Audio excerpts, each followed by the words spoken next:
What's good, family? Welcome to episode 4 of Stack Sats or Die Trying, which is the Bitcoin show brought to you by the Hood. I'm your host, as always. My name is Jimmy, and I'm excited to get into today's, I like to call it a podcast because it is one, but also a class. And for those who don't know, maybe tuning in for the first time, Stack Sats or Die Trying is the Bitcoin only show brought to you by the Hood. It's a chance for me, as a Bitcoiner, to kind of have conversations about what's going on in the world of Bitcoin, do a little bit of teaching, but also as I learn, to share the information I learn, right? That's right, Stack Sats or Die Trying. Anyway, shout out to everybody who supports the show. I've got a lot of great feedback. It's been nothing but positivity since starting the show. Special shout out to Michelle, Jamil, because you guys pulled up on a Friday show to let me know how much you love this show. And that's definitely appreciated. So I want to give you guys a special shout out. And make sure you subscribe, comment, like the video, do all the good things that you do on YouTube, do all the YouTubian stuff, as Dr. Umar likes to say. And if you are watching this for the first time, I definitely appreciate it. We drop a lot of content and pertains to Black wealth and personal finance, but this Monday show is all about Bitcoin. So Monday we have a Bitcoin show. Wednesday we have our flagship podcast, which is on like episode 230 something. And then on Fridays, we do a live show every Friday at 7 p.m. where we actually give away Bitcoin and have been doing so for a couple of years at this point. So make sure you tune in Friday live to have a chance to win some free Bitcoin. With that being said, today's show is about the halving. I have got a lot of questions because people keep hearing about the halving in the media. They don't know what it means. They all hear it's a good thing. So I want to take today's show to kind of explain that. If you're listening to the audio, I will read this, but this is kind of like a PowerPoint presentation that I put together. So this is a mini class / podcast, whatever you want to call it is fine with me. But I did put together it's a short presentation, but I think that it's relevant considering what's going on with Bitcoin now. We had a crazy week where we were, getting ready to surpass 64,000, and then Coinbase, depending upon how you feel about it, some things happen over at Coinbase which slowed down the run. But I think this week is going to be very interesting as well. And I'll explain my logic within this presentation of why I think that the next coming weeks and next coming months will be very, very interesting within the Bitcoin space. One of the conversations I had this week before I actually get into the presentation was with a gentleman, a friend of mine who's in traditional finance. He's a banker. And I was, we were going back and forth about the results over the last several years in terms of the products that he has and sells to clients versus me just buying sats and sitting on them. And really coming to the realization that, you go out and do all this active stuff. I'm just buy sats and I actually outperform you. And it made me do some further research. So I told the story several times on many different platforms, as well as our podcast, about me getting into Bitcoin. If you go back to the first episode of Stack Sats or Die Trying, I actually talk about me getting into Bitcoin. But one of the things I talk about is when Bitcoin went on that first run, and I got in around 2016, late 2016, early 2017, and went on that first run during the halving back then. I sold some of my Bitcoin to buy some real estate because, real estate is my background. It's what I know. And in doing the math, even looking at the cash flow that those properties produce for me, I would have been better off myself just saving that Bitcoin. I would have outperformed buying those properties. It would have been worth more than those properties are worth in terms of valuation. And even the cash flow they produce, it'll be worth a lot more. Obviously, it wouldn't have given me the cash flow per se, but the value of those coins that I sold to buy those properties, especially considering once you cross 60,000 per coin. And I had several coins at the time that I sold to buy real estate. I would have been way better off just sitting on it.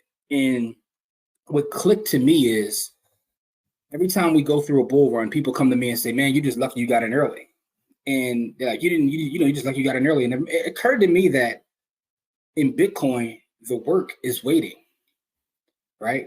The work is actually waiting because a lot of people that got in when I got in, a lot of people that don't take the time to study sold, but the actual work is in buying and waiting. The work is literally in the waiting because Bitcoin isn't a get rich quick scheme, right? It's a get poor slow scheme, but it's also something that over time, and I'm prefacing this show with this story because it'll make sense why when you see what I'm getting ready to show you in terms of the halving and waiting for the halving to happen. Like I would literally have been better off, forget all the other things, just buying the Bitcoin and waiting. The work is in waiting. So with that being said, let's get into today's conversation. And again, this is episode 4 of Stacks After Die Trying. So at the beginning of my presentation, you'll see the actual the actual thumbnail for this episode. But what is the Bitcoin halving? What we're going to talk about today is the actual Bitcoin halving. What is the Bitcoin halving? First and foremost, before I get into this little presentation, understand that this is not investment advice. I am not telling anybody to do anything. This is just me expressing my love for Bitcoin and talking about what I did and my understanding of it. It's for educational and informational purposes only, not investment advice. Now, with that being said, Bitcoin uses what's known as a proof of work consensus, right? I don't want to get too theoretical, but one of the great things about Bitcoin is we've really figured out a way to harness the power of the sun and create value. Not trying to get too philosophical, but Bitcoin requires work. The same way if you had gold, you had to actually mine and get the gold. And some people believe that gold is worth the work that goes into mining the actual gold. Well, that applies here as well as Bitcoin. It's proof of work. There actually takes work to create Bitcoin, right? So the miners within the Bitcoin network, the miners use specialized computers known as ASICs to solve mathematical problems, which facilitate the creation of new blocks. Now I'm gonna slow down. Excuse me, because one of the things I want to do with this show is not to talk over anyone's head and to speak to people as if they're a fifth grader, because I want to make sure that people have an understanding. And if you don't, always feel free to reach out to me to get further clarification. But when you do transactions within Bitcoin, right, they go to what's called the mempool, which is kind of like waiting in line for those transactions to be validated. The miners select the specific transactions and put them into a block. All right, they solve a mathematical equation, which allows them to create a new block. So a new block is mined approximately every 10 minutes. So the miners get paid for the transaction fees of putting the transactions through, but they also get a Bitcoin rewards for creation of new blocks. If they are the miner that solves the equation, they get the rewards. So just keep that in mind. And as we go on, I'm going to build on that, but understand that miners get rewarded for the creation of a new block on the blockchain. Now, here's the thing. Every 210,000 blocks that get created, which takes about 4 years, the amount of block rewards that are granted to miners for processing transactions, it gets cut in half. It just gets cut in half, literally. So this is what it looks like. In 2012, it went from 50 Bitcoin being rewarded for creating a new block to 25 Bitcoin. In 2016, it went from 25 Bitcoin being created to 12.5 Bitcoin. In 2020, it went from 12.5 to 6.25, which is where we currently stand as I record this video, because hopefully this video lives forever and people are able to come back and watch it in the future. But in 2024, it looks like it'll be anywhere between April 17th and April 20th. I'm hoping it's April 20th just because I think that would be funny for other reasons, 420 and whatnot, but I digress. But we'll go from 6.25 BTC to 3.125 BTC. That's a big deal. That means that the rewards you get for the creation of a new block is going to go down, which means in simple economic terms, we have supply and demand, right? There's less of a supply. What is happening to demand now? And we're going to get into that a little bit further along in this episode. But just to kind of reiterate, right? Make sure I take this slow because I want this to be understood for those listening on audio as well. Bitcoin uses proof of work, right? That work is the miners actually going out to validate transactions and creating new blocks. They get rewarded for those blocks in the form of Bitcoin. This is how Bitcoin comes onto the market. And the amount of Bitcoin that come onto the market for every block literally decreases every 210,000 blocks, which takes approximately 4 years. So with that being said, you can figure out how many Bitcoins are put onto the market on a daily basis by doing some simple math. If it's every 10 minutes, right? You figure there are 24 hours in a day, right? 60 minutes in an hour. So let's do the math right here. I'm gonna do it live, all right? It's not going to air live. I'm doing it on my phone, by the way. But 24 hours in a day, right, times 60, right, 60 minutes to an hour, but divided by 10 because it's every 10 minutes. That's 144. Multiply that by right now, which is 6.25. There are 900 Bitcoin that hit the market on a daily basis. But it also means that on the next halving, that's going to be cut in half. Half of 900 450. So now you see the supply is being decreased, and let's move forward, but that's kind of where we are now. Make sure you guys can follow along to what I'm saying. And again, I know for some people who have no idea what Bitcoin is or anything, you can be like, what is a block? What are you talking about? And that's okay too. We got to start somewhere. And you can rewatch this as many times as you want to. Hopefully you do. But you can also reach out to me because, again, I talk to people on a daily basis to kind of explain Bitcoin and why I see so much value in it. But anyway, let's move on. So this reduction is programmed into the open source protocol, right? Bitcoin is a protocol. It's a network. And these are some of the things that people don't understand. They always try to compare it to a stock, and it's not a stock, right? But it's programmed into the protocol. So this decreases the amount of new Bitcoin that is issued, which contributes to Bitcoin being deflationary.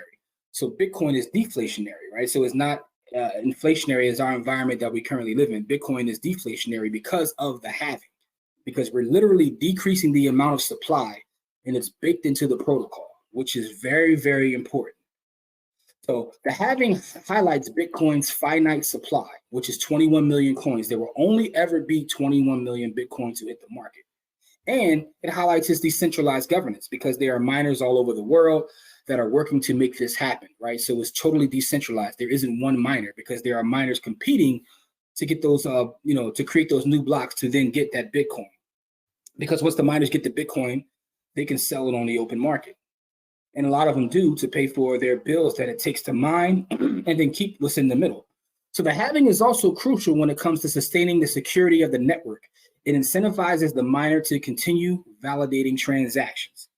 So the miners will continuously validate transactions because they want to be able to get these new blocks, create new blocks, and then get that Bitcoin that falls upon them, right? Miners make a lot of money at times, right? And I know that some people are thinking right now, so what happens after all the Bitcoin are mined? First of all, it's going to take so long for that to happen. I think the year is like 2140. But something else we got to talk about. As block rewards diminish, the miners increasingly rely on transactions fee paid by the users for their services.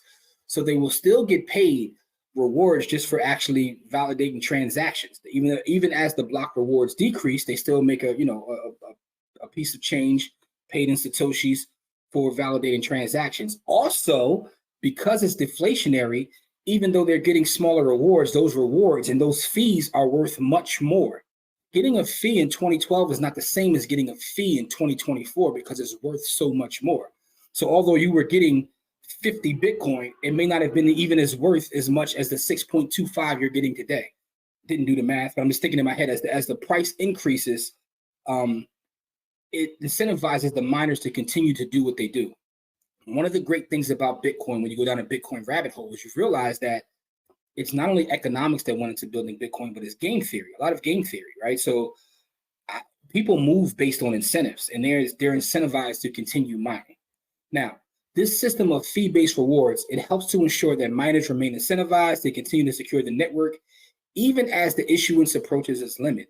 So there is always going to be people to mine because Bitcoin will be worth so much that I'm going to get these fees. I will process these transactions, right?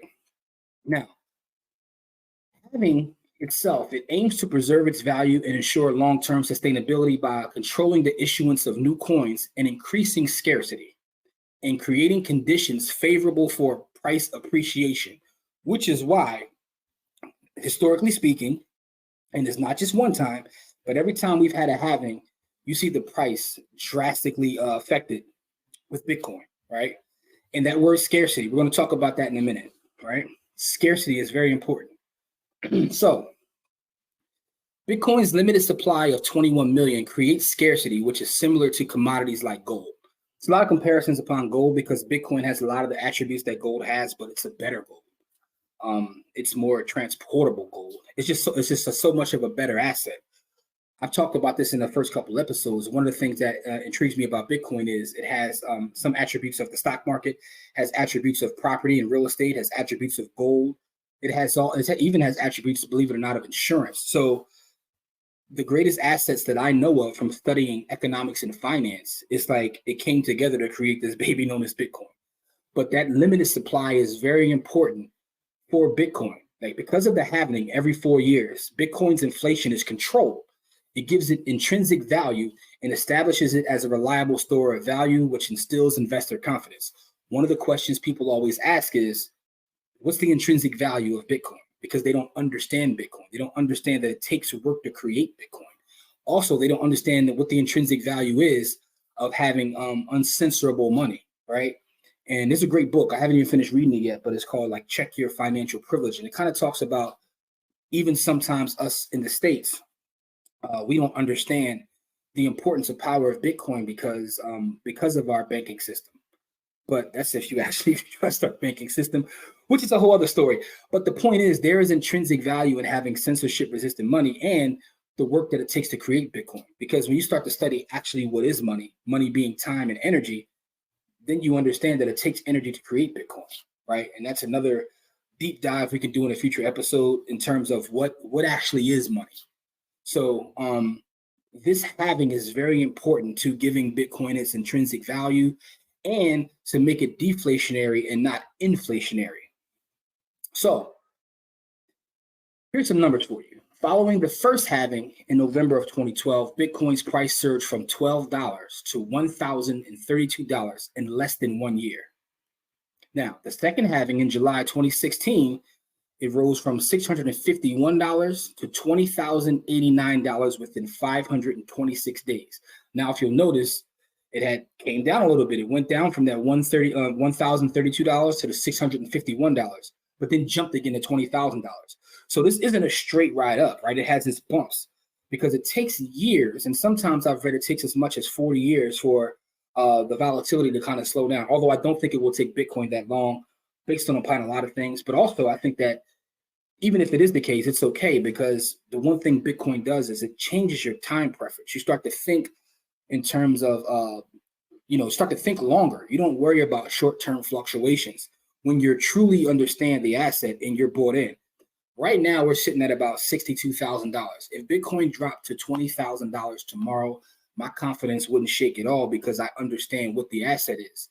And the other part about it is that will be $20,000 in USD. One Bitcoin is always one Bitcoin. Let me repeat that. One Bitcoin is always one Bitcoin. One Bitcoin, I'm going to say it 3 times like Dr. Umar. One Bitcoin is always one Bitcoin. But so understanding that the USD value to me doesn't matter, right? I know a lot of people are caught up in the USD value, but for me, I want to stack as many sats as possible, which is why the show is called Stack Sats or Die Trying. But just to read this again, because I know we have people listening on audio, after the first halving in 2012, the price went from $12 to $1,032, and it took less than a year. The second halving, which was in July of 2016, the price went from $651 to $20,089. Now, the next halving happened during COVID-19, right? And despite all the market turbulence, right? 2020 saw a rally that drove Bitcoin's price to an all-time high of over $69,000, which was in November of 2021. So the last halving took us all the way to $69,000, which is pretty impressive, right? So I want to talk about this acronym here.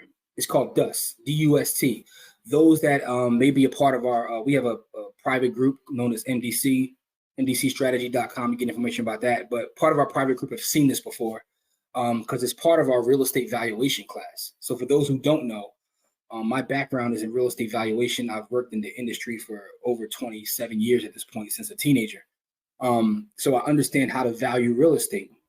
One of the things that attracted me to Bitcoin once I started studying is my entire, let's say, educational journey is really about valuation.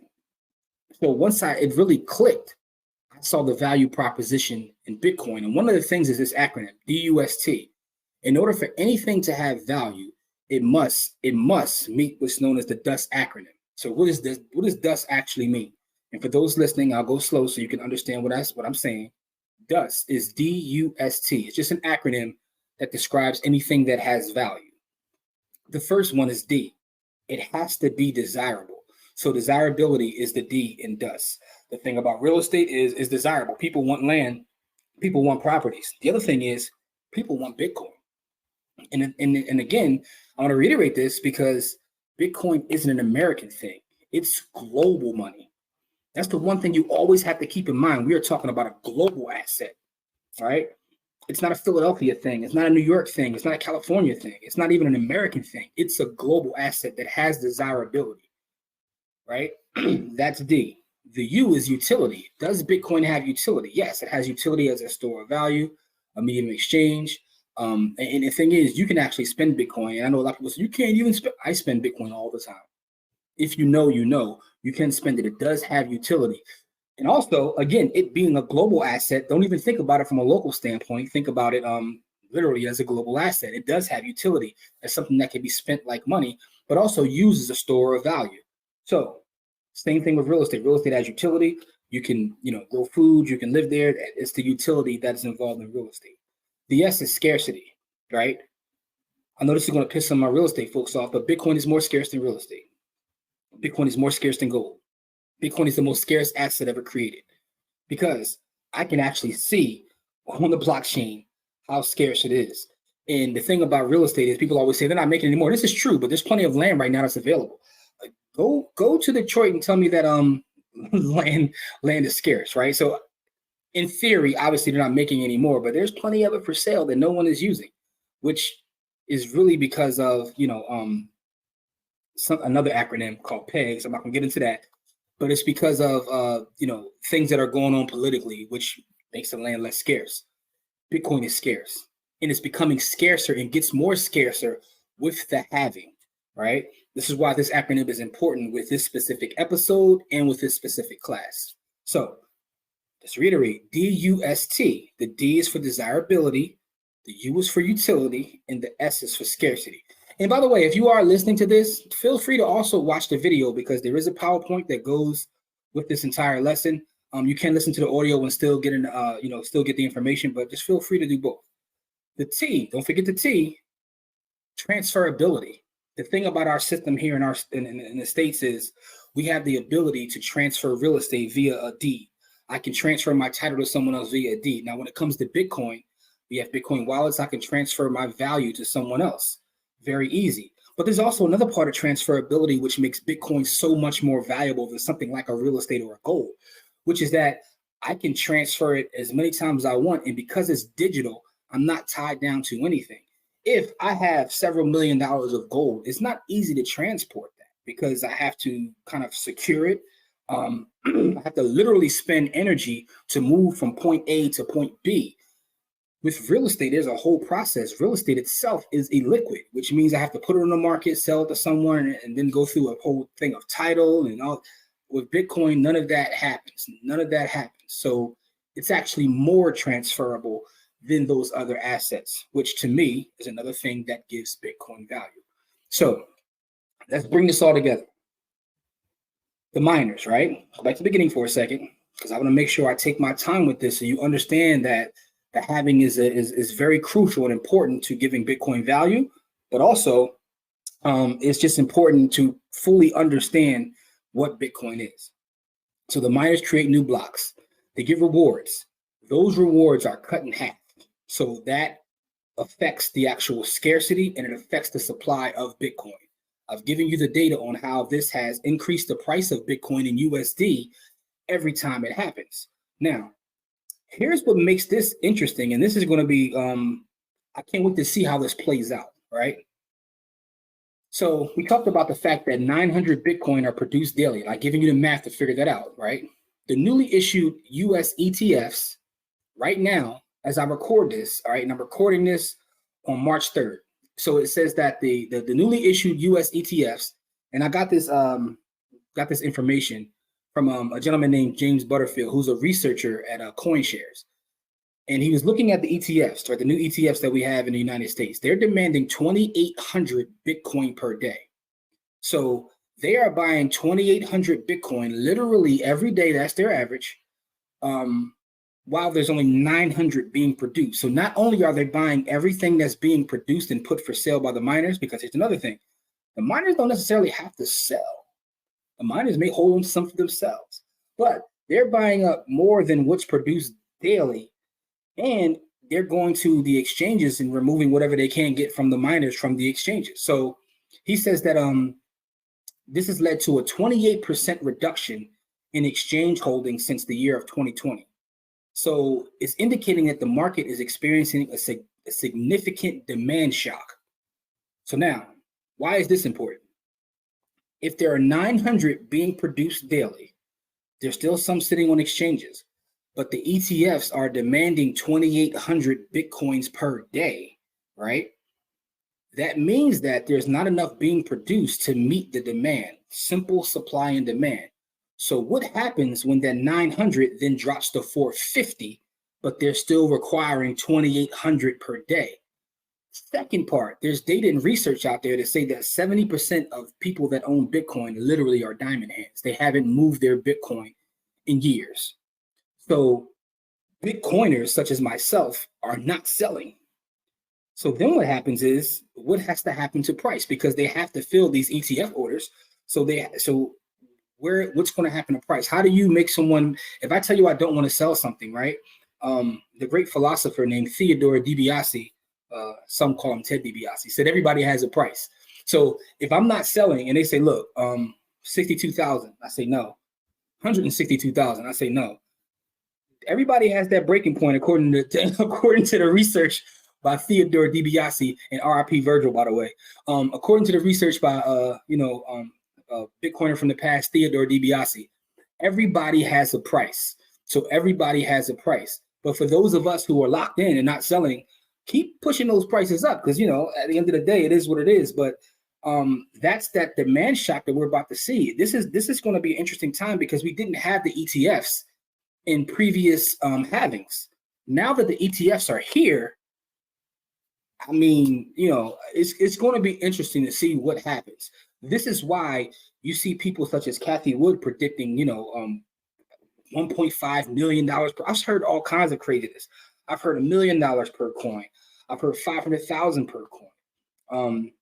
Even the people who are more conservative are still pointing to six figures, because there are a lot of people that if it hits the number six figures, even if they've been holding, they're going to but there's some people that are so locked in, it doesn't matter what that number is. Because here's the other part about that. If I sell my Bitcoin, what asset am I going to buy with it? My money has to be somewhere, stored somewhere. My energy and my time have to be stored somewhere. So if I sell my Bitcoin, what asset am I going to find that I'm going to put it in to make my money work for me? Because as I'm out in the world, I'm doing what I call fiat mining. When I go out and I also do the different things I do to create revenue. When I fiat mine, what am I going to do with my money to preserve my wealth? I don't know of a better asset. So, I mean, you can take it to property, but I don't think property is as good as an asset as Bitcoin. I could take it to the S&P 500. I don't think that's as good an asset as Bitcoin. I'm going to put it in NVIDIA. What am I going to do with it? Therefore, I'm better off holding. So I don't know what price they can make it go to, because I'm so locked in and understand what it is that I'm holding. That's the other interesting part. Sell it to do what? Now, with that being said, I hope you got something from this PowerPoint presentation. And I hope those listening were able to gather something from it to have a better understanding of what the halving is, and also why this specific halving is different than other halvings, right? Because this one is a unique moment in time for Bitcoin, because it's not like the rest of the halvings, because that ETF changes things drastically. One more thing I want to show you is after I went through this whole PowerPoint explaining the halving, Bitcoin Super Bowl, Michael Saylor, I saw him on a news program, and they asked him about it, and he kind of explained it within 50 seconds. So I figured I'll share this on this episode as well, although I just took up about a half hour of your time to do the explanation. But I wanted to make sure I went slow, put together something that I could show for those watching the video, so you can kind of get an understanding of why the halving is important. Hopefully you got something from this. If so, please leave me a comment. Let me know that, let me know whether it was trash, whether you found value in the information that I shared, or if you have any specific questions that you need answered. I want to be a resource for those looking to learn more, because one of the things about Bitcoin is you never know it all. As much as I know about Bitcoin, I'm constantly learning every day, because I am literally reading every day. By the way, there's an app out there. It's called a YZER, YZER, which I take like literal test every day and read every day about Bitcoin, and it helps me learn. There is a link for that, and I got an affiliate code too. There's a link for that. I want to be very transparent about that. There's a link for YZER in the show notes, as well as the description of this this episode. but that's a great app to use to kind of just like every day be brushing up on Bitcoin. Like, you get to learn about mining, you get to learn about economics. There's even stuff about the stock market on there. So it's pretty good, but make sure you use that affiliate code if you do use it. So, but I'm studying every day, reading books every day, trying to get a better understanding. So, I wanted to make sure I share some of that in terms of my understanding in terms of halving and what it actually means for Bitcoin. With that being said, let me share this quick video for you, which is Michael Saylor and his explanation of exactly what is. I'll make sure I share this real quick. What is the halving? And he does a terrific job of being very fast about it. 1 second, I'm going to share it with you guys. Going to be having a halving next year. That's a rare event. Can you sort of educate the viewers on what happens when that occurs and what, if any, effect that'll have on Bitcoin's price? Well, most of the natural sellers of Bitcoin in the market right now are Bitcoin miners, and they have to sell to pay their electricity bill and their capital cost and retire their debt. That's about $1 billion a month worth of selling into the market. The protocol forces that to be cut in half as of about next April, late April. So you're going to see $12 billion of natural selling per year converted into $6 billion of natural selling a year, at the same time as things like spot Bitcoin ETFs increase the demand for Bitcoin. So that's why all of us are fairly bullish over the next 12 months. Demand's going to increase, supply is going to contract, and this is fairly unprecedented in the history of Wall Street. Yeah, so he simplified it very fast, but I wanted to take my time and go through that process for you to even understand that blocks have to be created and the miners get rewarded. And what he said is true. They have to sell into the market to, cover their costs, but keep the difference. That's their business. But this is just unique because now we have such a demand. So supply is being decreased, demand is going up. And the other part about that is I just read this week that Wells Fargo, Merrill Lynch are now looking to get into the ETF game, which means even more demand. So I don't know where we're going with this, but I think it's very important to kind of like, understand more about the halving. So again, I tell you, this has been episode 4 of Stack Sats at Die Trying. I pray that you have gotten something from this. If you listen to the audio, I appreciate all the audio listeners as well. Although I do share PowerPoints like I did last week as well. I still want to make sure that you can get something from the audio feed. Because I'm one that listens to podcasts a lot of times while driving and working. So, I want to make sure I'm cognizant of the fact that a lot of people listen to the audio of this. And you can do both. If you watched the video, you saw the PowerPoint, listen to the audio. I know some folks have told me, and I appreciate that, man. Shout out to my brother Ever, because Ever told me like he listens to some of it, and then he'll also, when he's in the car, he listens, and then he'll watch the video, so it kind of like gets reinforced to pick up the knowledge, man. So I appreciate all the great feedback that I've gotten thus far. Hopefully this episode is another good one for you guys, but please leave me some comments. I'll see you next week. Be back here for another episode of Stack Sats at Die Trying. On Wednesday, our regular pod will be out. Friday, we're live, and we will be giving away Bitcoin as we do every week. So also, by the way, this week, March 9th, I'll be speaking at an event for the youth. I'm doing a class for the youth to teach them about ownership. So, please make sure that if you have anybody that's a teenager in the city of Philadelphia that they register. I will put the information about that on our YouTube channel as well as our Instagram and Facebook page. That's, it's for the youth, and I'm going to be teaching a class about the power of ownership. So with that being said,